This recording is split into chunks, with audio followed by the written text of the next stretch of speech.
आज आपण मलबेरीचा ज्यूस करणार आहे। ही तुतीला येणारी फळ आहे। आपण ही तुती लावतो ना, घराजवळ असते कधी, आणि याची शेती पण केली जाते। तर आपण याचे आज ज्यूस करणार आहे मलबेरीचा। तो कसा करायचा ते बघू। याच्यामध्ये फायबर आणि प्रोटीन याचं प्रमाण जास्त आहे। कॅल्शियम पण भरपूर प्रमाणात आहे याच्यामध्ये, त्याच्यामुळे हे शरीराला चांगला उपयोग होतो। याचा प्रतिकार शक्ती वाढते आणि म्हणून आपण याचा ज्यूस करून बघणार आहे। हे प्रत्येकाच्या दरवाजापुढे सुद्धा असतं कधी कधी हे झाड, आणि काही काही लोक शेती पण करतात याची। तर आपण याचा ज्यूस बनवणार आहे।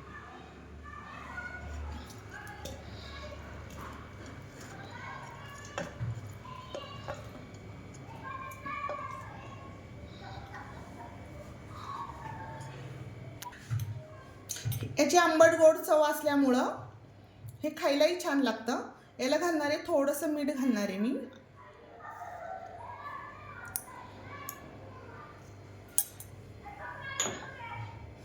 अर्धी वाटी साखर टाकणार आहे। आता मी आधी हे फक्त फिरून घेते।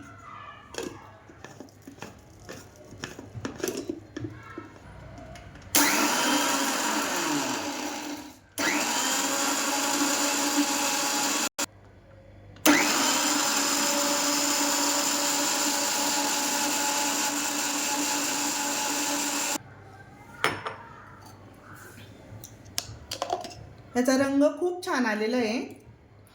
हे बघा, आपण याच्यात एक ग्लास पाणी घालणार आहे।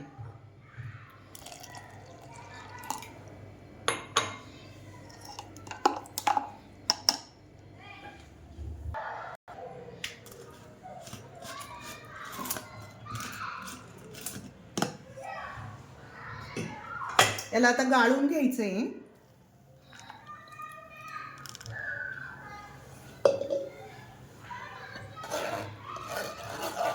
याला गाळणीने चांगलं बारक्या गाळणीने गाळायचं आहे, छोट्या गाळणीने असं। तुम्ही बघताय किती छान रंग आलेला आहे। याचा रंग इतका सुंदर आलेला आहे आणि खायला पण हे फ्रूट इतकं छान लागतं, आंबट गोड। याचा ज्यूस पण छान लागतो। तुम्हाला तर माहीतच असेल, लाल रंग असला की त्याच्यामध्ये लोहाचं प्रमाण जास्त असतं। HB वाढायला त्याने मदत होती। अशक्तपणा असेल तर तो पण निघून जातो। त्याच्यामुळे आपण तुतीचं फळ किंवा ज्यूस नक्की घेतला पाहिजे।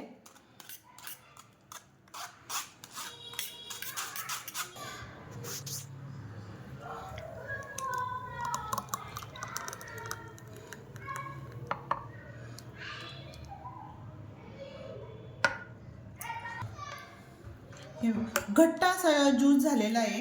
हे बघा, पातळ पण नाही झाला जास्त, आणि याची चव इतकी छान लागते, आंबट गोड इतकी सुंदर चव लागते याची। खूप छान चव लागते याची। हा ज्यूस नक्की ट्राय करून बघा। स्वस्त खा आणि मस्त राहा।